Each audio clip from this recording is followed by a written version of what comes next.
Hello. Welcome to my little last minute Samhain ritual, Samhain slash full moon. Um, I am brand new to using YouTube Live. It's a new thing I'm trying out for today. So I'm just going to take a look around this little interface while I also just give it a minute or two to see if more people are going to show up, give people a chance to trickle in before we get started. Always very weird to be hosting something when I can't see people's faces, but there is that little chat box. So, at least when we're in the more conversational pieces, you're welcome to chat things. You can ask me questions. I will be paying attention. Hello, Katerina. So that's a way that we can keep it a little bit interactive. Hello.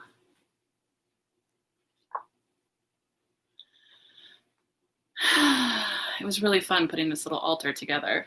I'm sorry I couldn't get it more in view, but just kind of going through what I was thinking when I made the altar, because sometimes I think, especially for folks who aren't super comfortable with ritual or familiar with it. Hi, Beverly. Blessings back to you. What I usually do when I'm creating an altar is I might read a little bit about what is traditionally used for that altar. But for the most part, I'm winging it. I'm going with what feels good. I had plants already on that table, so they stayed there. I have 7 or 8 candles that are specifically etched with the names of people in my life who have died. So I kind of lit those ceremoniously. You are welcome to do that through the course of this as well. I have some cookies as offerings. I have some wine. I have some stones and things like that. So what we're going to do is I'm going to read an invocation shortly from Starhawk's Spiral Dance book. And we'll do some intentional connecting with our ancestors. That'll just kind of open the ritual. And then in the middle of the ritual, I'm going to talk a little bit about what Samhain is, about what this time of year, is associated with, at least in the Northern Hemisphere, because it's different here than in the Southern Hemisphere. We'll do some intentional reflection on ancestors. And when I'm using the word ancestors, just please, keep in mind that can mean a lot of different things. For some of us, it is our blood ties. For some of us, it could be, the people or the stories that impacted our lives, whether we know it or not. And so just be really open to what that means for you. Not everyone knows their, biological ancestry, and everything is relevant here. Hi, Marcia. Welcome. So we're just being really general with those terms. We're going to do some work with, tapping into the family and ancestral mythologies and patterns that serve you well as the ones that don't, and maybe giving some of the ones that don't back. And then I will close by reading a poem from another Starhawk book, this one, Truth or Dare. And then, afterwards, I recommend that you maybe do some more reflecting. Keep your candles burning. The next 2 weeks, the waning part of this lunar cycle, are going to be a great opportunity for some continuous letting go and releasing. So you can, light the candles every night between now and then. Hi, Marissa. Good to see you here. So we're going to get started. Always like to keep in mind that for anyone watching the recording, if I'm moving too fast for you, you can always hit pause. And so what I'll ask you to do right now is just go ahead and get yourself comfortable and just close your eyes and take a couple of really deep breaths in and out. And we're just setting a kind of general intention that this work serves our highest good and the good of all involved.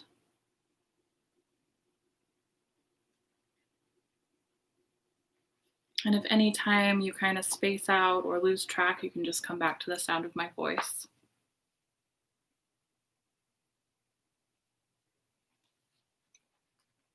This is the night when the veil is thin that divides the worlds. It is the new year, in the time of the year's death, when the harvest is gathered and the fields lie fallow. For tonight, the king of the waning year has sailed over the sunless sea that is the womb of the mother and steeps ashore on the shining isle, the luminous world egg, becoming the seed of his own rebirth. The gates of life and death are opened. The sun child is conceived. The dead walk. And to the living is revealed the mystery that every ending is but a new beginning. We meet in time out of time, everywhere and nowhere, here and there, to greet the Lord of Death, who is the Lord of Life, and the triple goddess, who is the circle of rebirth.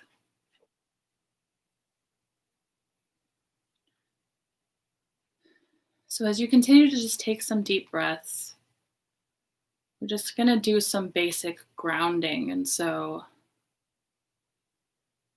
just feel your breath going all the way down into your toes, breathing all the way out to your fingertips.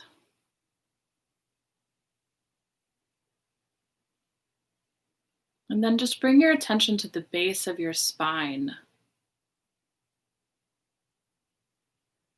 And just start to imagine that you have either roots or cords or golden anchors extending down from the base of your spine and maybe the bottoms of your feet down.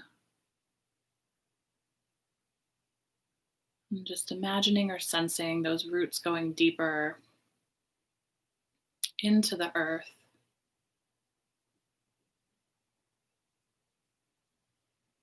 And in this grounding process, it can be helpful to just imagine that on the exhalations, those roots or cords are going deeper.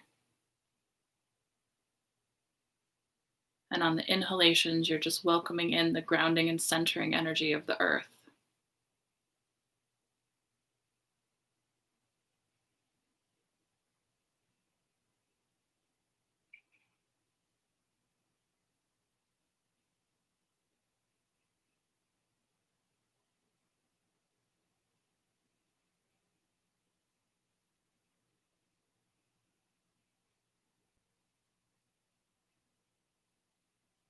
And as that process continues,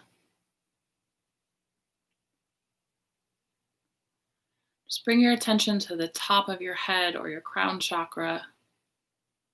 And we'll do a centering portion of our exercise, which is to imagine that there's a beam of white light extending out from the top of your head and connecting with what I'll call divine love. You can imagine as the center of the galaxy, divinity, or just white light. And again, just welcoming that white light in with your inhalations and deepening that connection on your exhalations.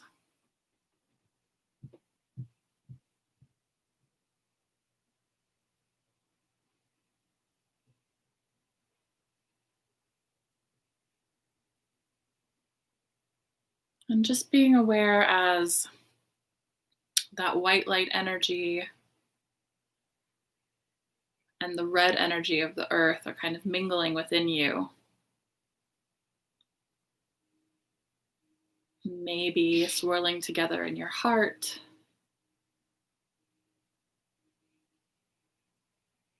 And imagining that white light just soothing and purifying anything in your auric field, the field about a foot around your body.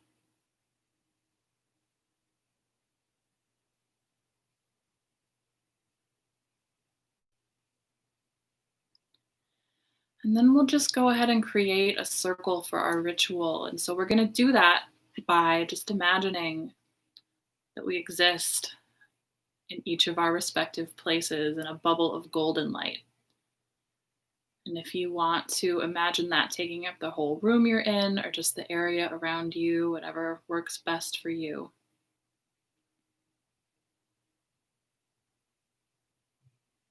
Just imagine that golden bubble.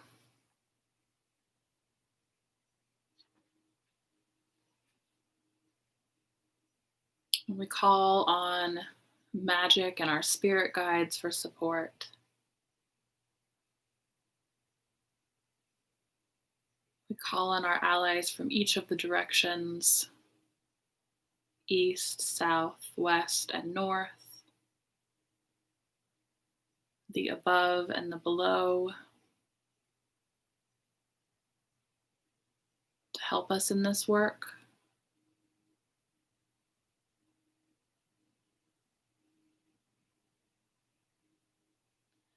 And we call on our most helpful healing ancestors to please be with us in support of this ritual and to support us in the days to come, giving offerings of gratitude and love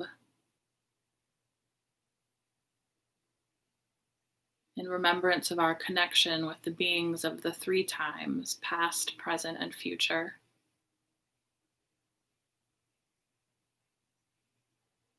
And our connection with all things.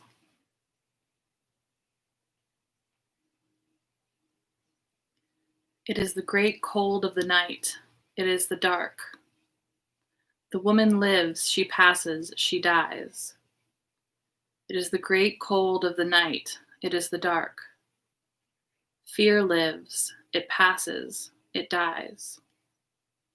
It is the great cold of the night. It is the dark. The patriarchy lives, it passes, it dies.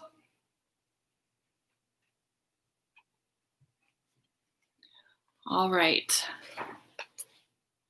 So you can open your eyes, get comfortable. You can leave your eyes closed too. That's fine. So I wanted to just say a couple words about Samhain, or otherwise known as Witch's New Year. Some of this information is from Megan Angus's wonderful Year of the Wheel of the Year series. Some is just from things I've learned on my own.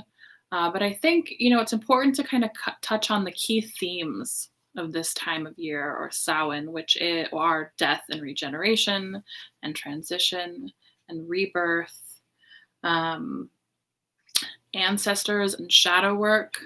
Anyone who works with me a lot knows I'm always like, it's always season for shadow work. But if you think of what's happening in the world around us, right, we are entering shutdown season, essentially. And I'm not specifically referring to pandemic precautions here, but animals going into hibernation, our systems slowing down, the trees giving their last burst of color before they die, or at least a lot of them do.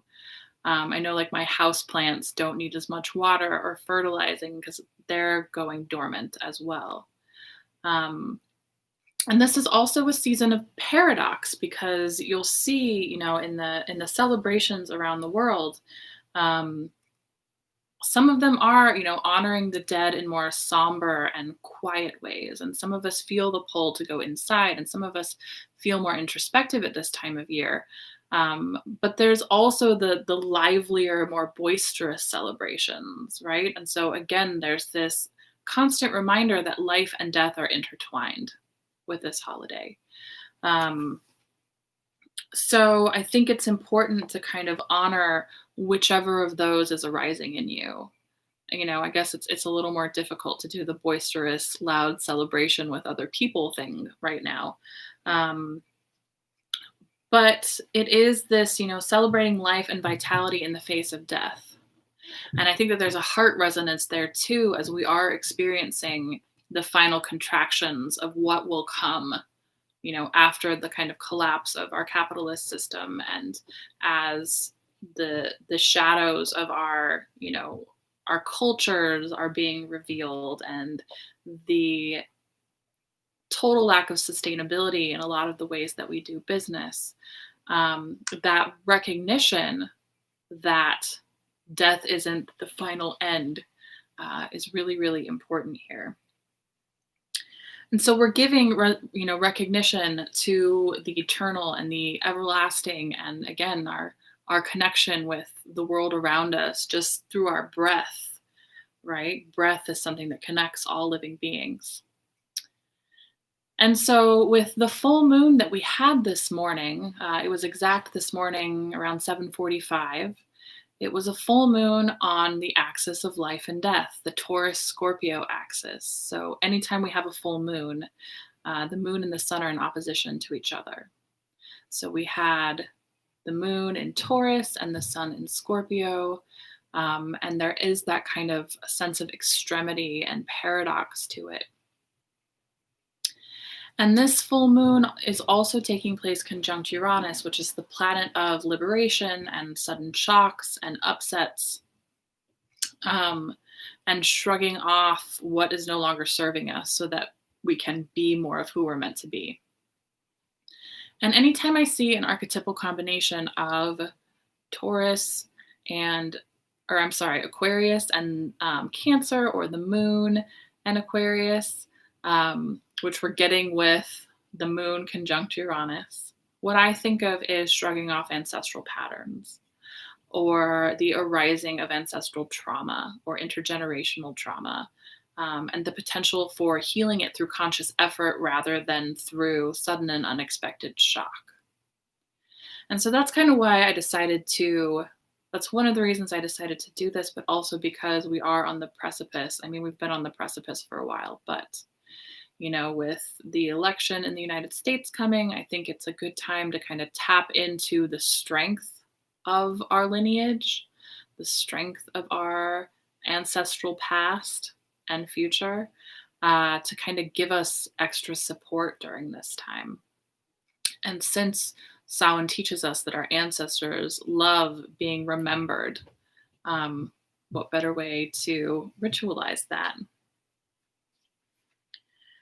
So right now, what I'd ask you to do is just take some time. We'll take a couple minutes to just reflect on your dearly departed. Okay, so just bring to mind, if you want to, imagine them or think about them or write. Just think about those in your life who have passed. And if you have candles around, now would be a good time to just light a candle as you're thinking about them. So it can be helpful to just say their name aloud. Imagine what they look like to you. Think of memories that you have. Later on in the coming days or tonight, if you want to make their favorite food, that's always a nice gesture. So I'll just give you a minute or two to do that, and I am going to reflect as well by journaling.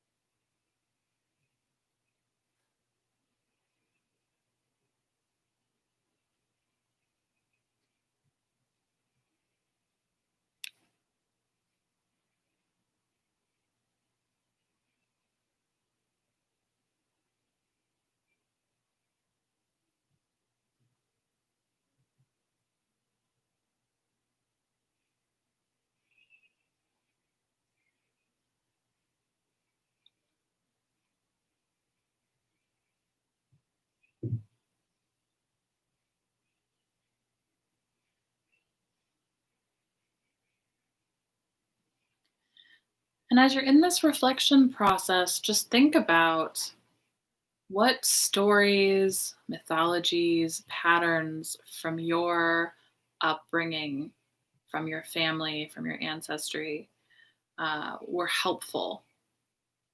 Which stories and mythologies do you still hold on to today that feel positive to you? And then also take some time to reflect on the ones that haven't been helpful, haven't been positive.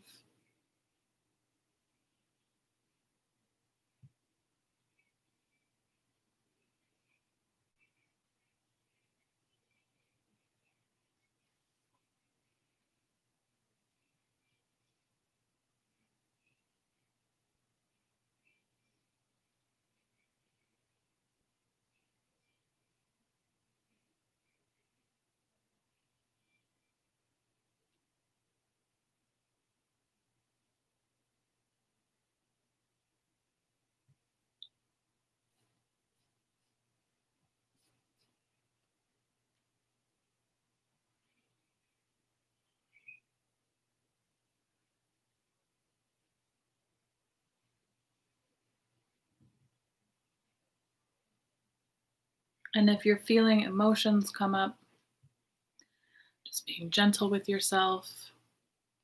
Ritual space can be a good container for releasing those emotions.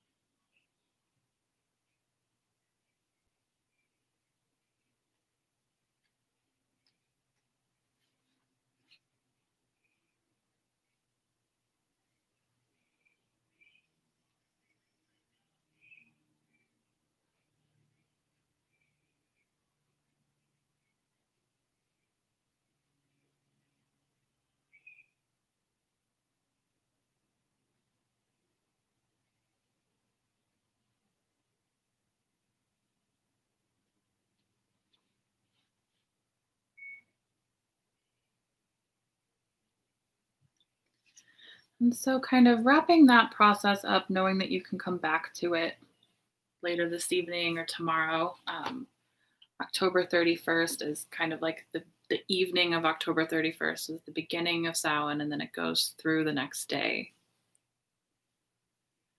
We're going to do another kind of meditation, guided visualization, as I'm so prone to doing, um, in order to more fully tap into the support of our ancestors. Now that we've kind of, started that ball rolling with thinking about them. So go ahead and just close your eyes again and taking deep breaths, reaffirming your connection to your roots.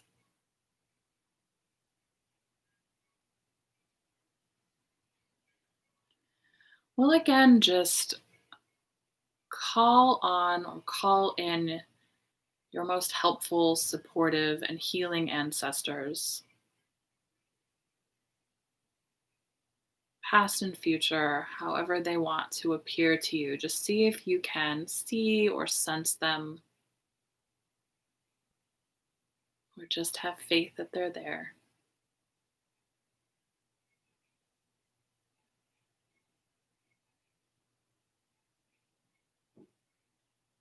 And again, acknowledging them by name if you know them, but you might have others from farther away.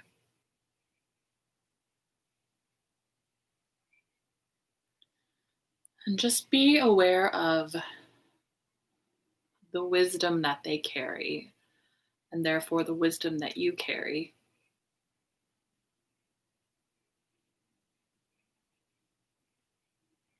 And the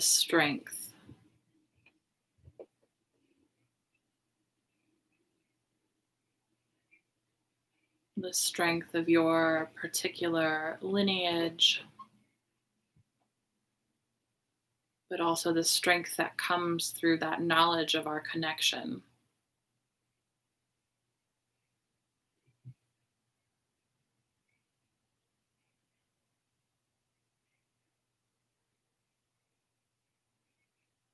And recalling the joy and sorrow that you've shared with some of these beings.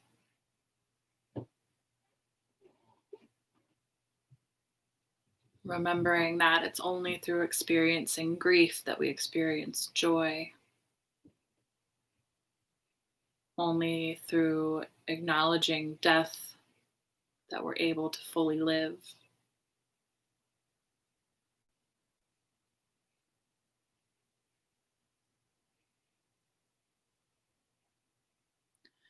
So just allow these beings, these ancestors, to fully form a circle around you.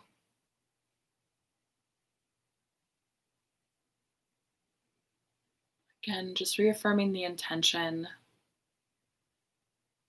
to receive support and connection.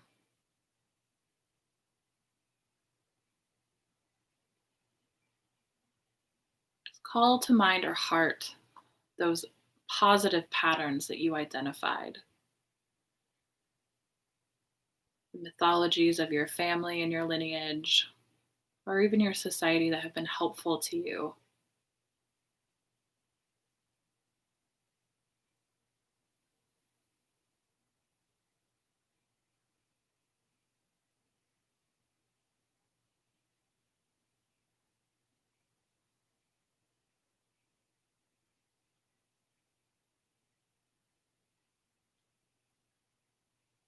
And see if any of these figures have anything they want to share that can help, either through sound, image, color, words.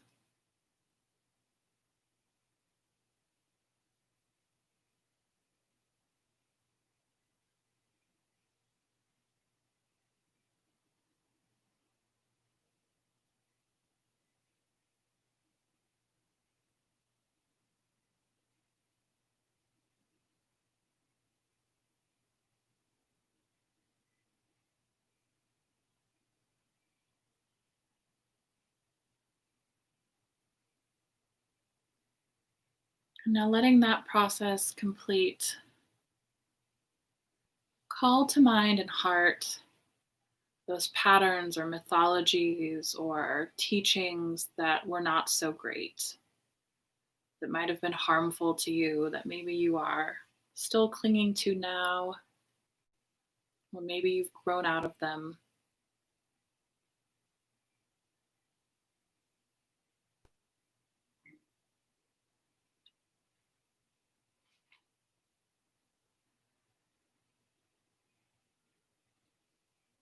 And just be aware of how those patterns and stories have impacted you, your loved ones.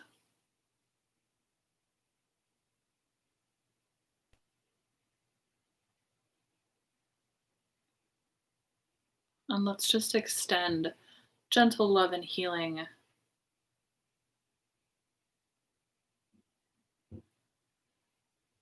to the wounds that have come from those patterns. And as you're doing this, if it's helpful, you can imagine that those patterns, those scripts, or any energies or emotions associated with them that are ready to go now can just go down through those roots to be composted by the earth. You can send them to the sun to burn up. You can imagine them going back to where they came from, whatever their source is.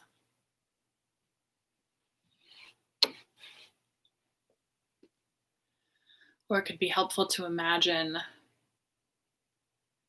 that your attachment to those are chains.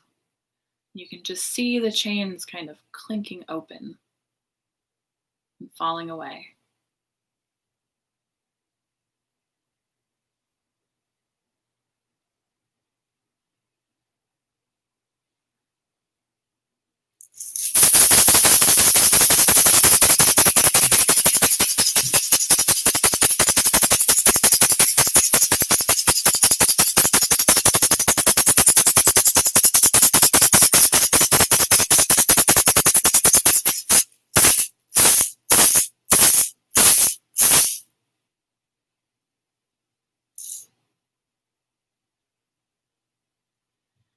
And as that process of releasing continues,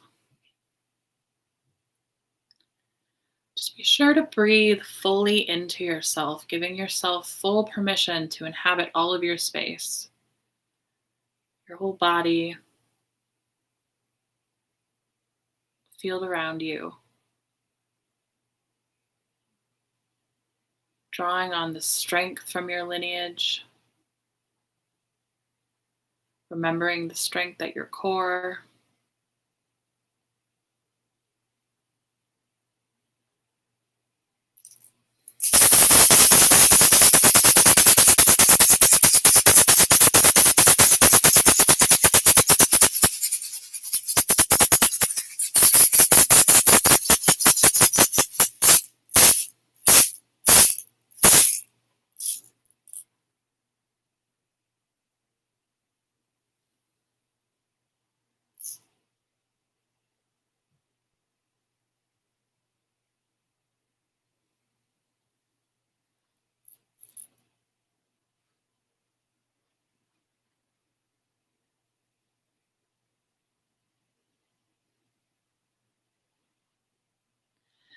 Continuing to just fully breathe. If there is specific help or support you need or want from your ancestral line, from the helping beings that have come to support you, support that you need now, or support that you feel like you're going to need moving forward, just ask for that.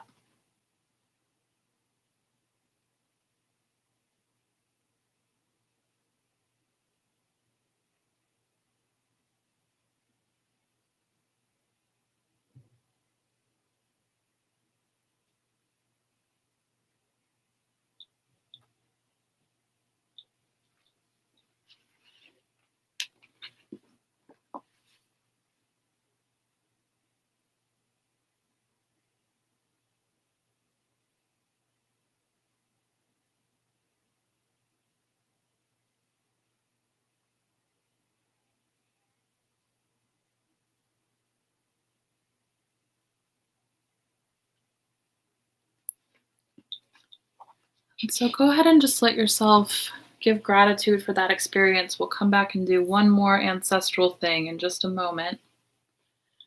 But I'm going to go ahead and just pull a couple of tarot cards.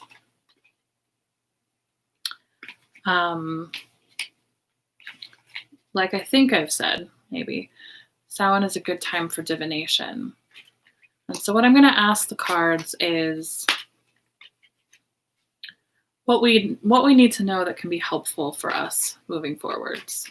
So for anyone listening to this now, anyone listening to it later, what is our best course of action? And so I'm just shuffling the cards now.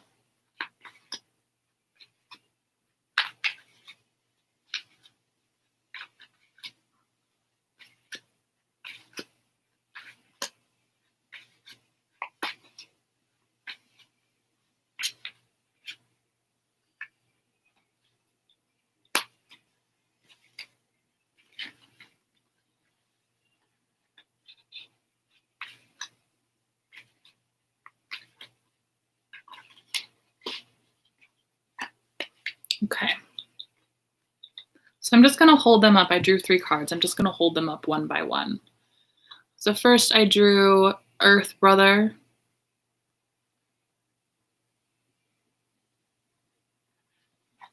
Next I drew Water Brother.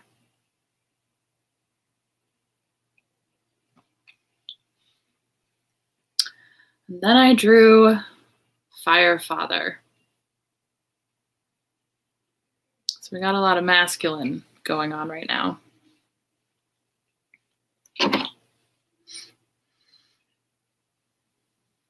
And so, this is from the Tarot of the Spirit deck, and these cards have correlation to the traditional deck. So Earth Brother would be kind of like the Page of Pentacles in the traditional deck. But whereas in the traditional deck, that card is a little bit, I guess, immature. The brother and sister cards in this deck are very elevated. And when I look at this card, I'm really, really taken with this feeling of purity that comes through. But it's also about figuring out how to treat our bodies in new and different ways, and therefore figuring out how to treat our resources in general, so the way that we treat the earth in different ways. And when I look at this card, I have this feeling of being really present in my body and using my body in fierce and grounded ways. And so what it reminds me is the importance of doing our best to be present in our bodies, because it's only when we're present fully with ourselves and with our emotions, and then connecting that with our minds, that we're able to move forward and make changes. And so when we're coming through times of a lot of trauma, we can tend to dissociate, and we're just kind of in cascades of trauma right now as a collective. And it's really hard to make changes when you're not in your body. It's really hard to move forward when you're not in your body. And so I think that card is really calling to that presence and that solidity of being present for what is happening as much as we can. And I think that that's where the water brother comes in to also remind us that we have to tend to our emotions. Our emotions live in our bodies in a lot of ways. Sometimes I think of our emotions as being the connectors between our physical experience and our spiritual experience, or our mental experience, our mind. And so there is this kind of gentle yet assertive caretaking that needs to happen. So care of ourselves, care of others. So many people have so much stirred up right now, right? And so it's figuring out how to extend to others in a very nurturing way that still has boundaries. And I think it's also speaking to a need to keep our interpersonal connections really healthy. And part of how we do that is by having boundaries, knowing what our boundaries are, knowing what our limits are, and then speaking compassionately around that. Right? So we don't really know what's going to happen in the next couple months, but we know it'll be somewhat of a continuance in terms of pandemic and shutdown. And so this card is speaking for that need to, I guess, kind of temper compassion with insight, right? And so that we're extending to other people through compassion, through our emotions, but then also knowing that sometimes we have to take a step back. So then Fire Father comes in, and this to me is what it's just saying, like, we got to get shit done, right? There's a very big sense of like moving forward into war. There's the fierceness that comes in with the Earth Brother. There was a little bit of fierceness there, just like in being present, right? I breathe into my body. I know what my resources are. I know what my values are, and I'm moving forward. And with Fire Father, there is a sense of kind of like righteousness that comes through, righteous causes. And so what this tells me is that it's helpful to look out for inflammation, right? We need people to be more fierce and, fight for justice. But at what point do we incinerate everything? Right? And so that kind of fire can get very, it builds on itself, and it can become very reactive, and it can kind of like takes up all the air, right? Like fire gets that hot and all consuming. There's no more air left to breathe. I think that this card is also interesting in terms of it has the Sagittarius glyph on it. And so it very much looks like a crusader as well. And we have a lot of crusader karma that we are clearing as a collective right now. And that can be seen through the South Node of the Moon in Sagittarius, or just kind of looking around you. And so when we have this, we can have this tendency to get whipped up in this like epic battle between good and evil. And in a lot of ways, it does feel like that's what's going on right now. But always be aware of your own personal blind spots. Temper that fierce need to fight with a little bit of curiosity. And I think that this card is really just asking to fall back on the first two cards, right? Remembering to ground and center, remembering to come from a place of compassion, and remembering that compassion itself can be hot, and it can be, a very fierce energy. It's not just like a wishy-washy thing, right? Compassion doesn't mean being nice. Sometimes compassion has boundaries. Sometimes compassion says, no, you can't do that. All right.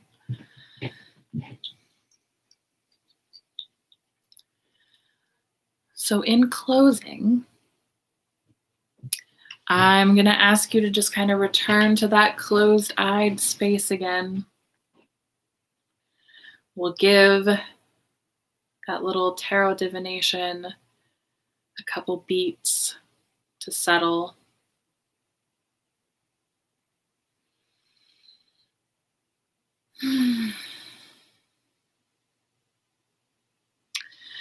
Side note that me and Megan Angus did a podcast the other night that I have on my page about the election. It's more tarot for the election if you're interested in that.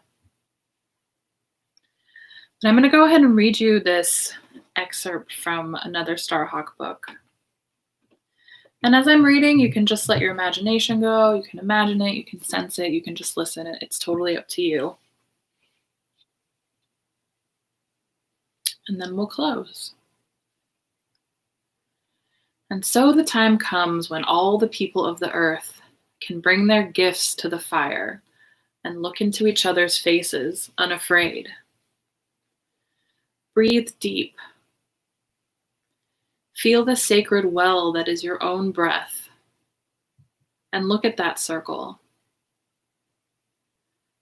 See us come from every direction, from the four quarters of the earth.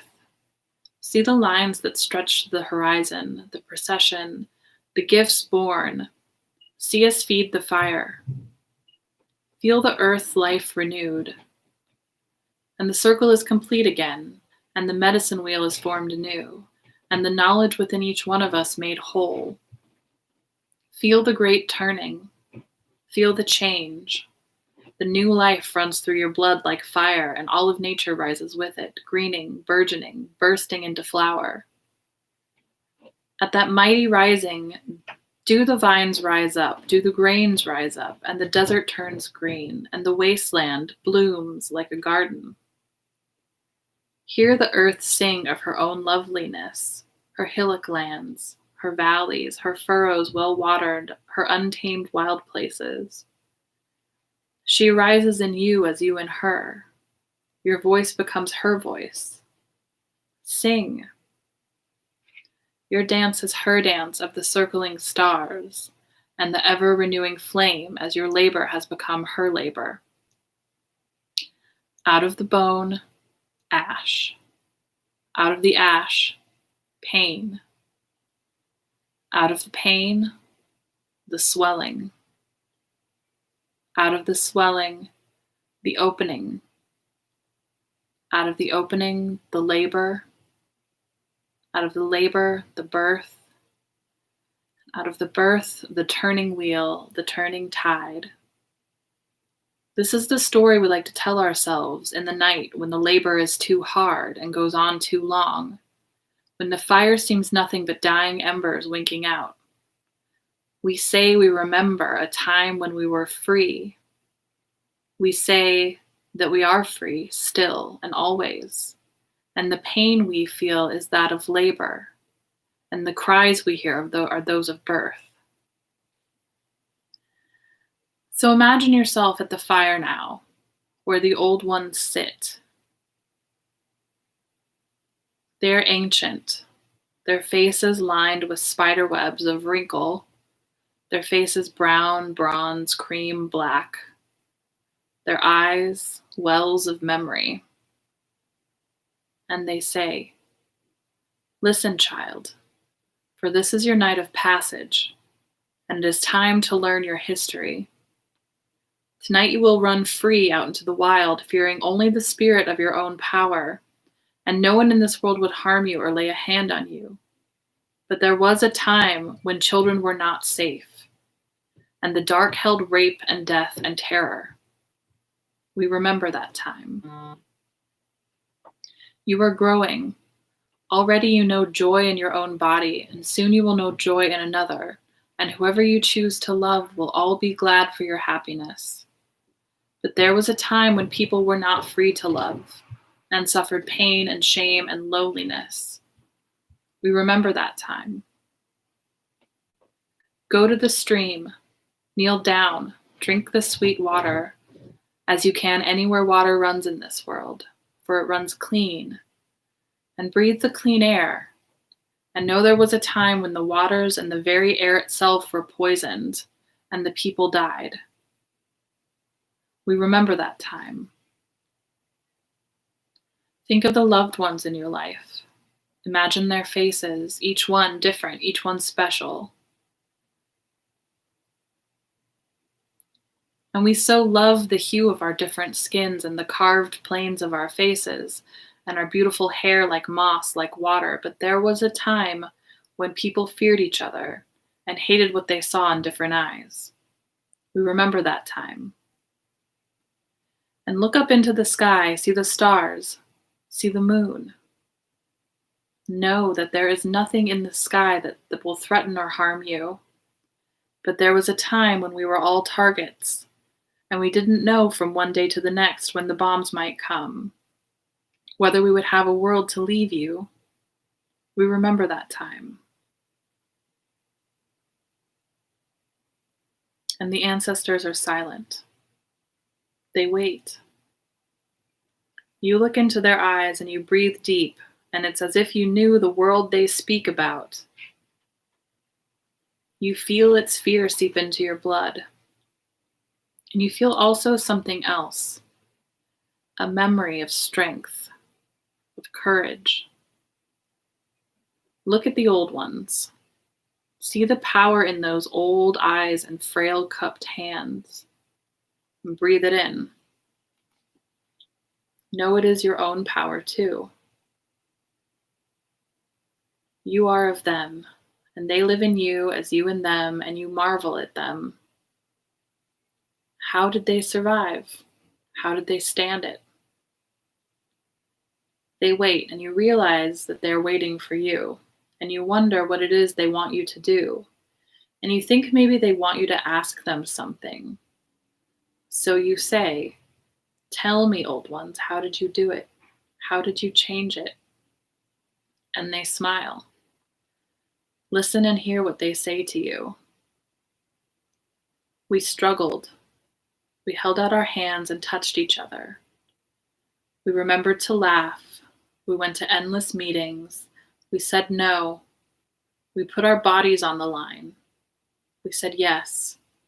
We invented, we created. We walked straight through our fears. We formed the circle. We danced. We spoke the truth and we dared to live it.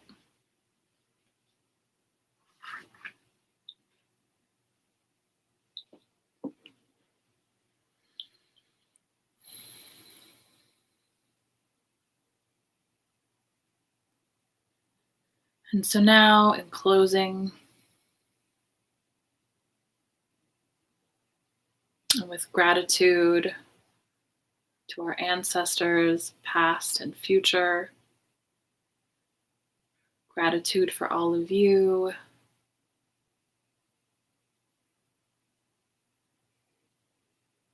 just see or sense your ancestors going back to the light. Not so far that we can't call on them for support and help.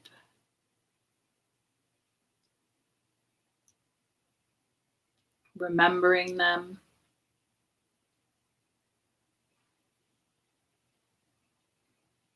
Giving gratitude for magic and our spirit guides for being here, each of the 4 directions, the above and the below.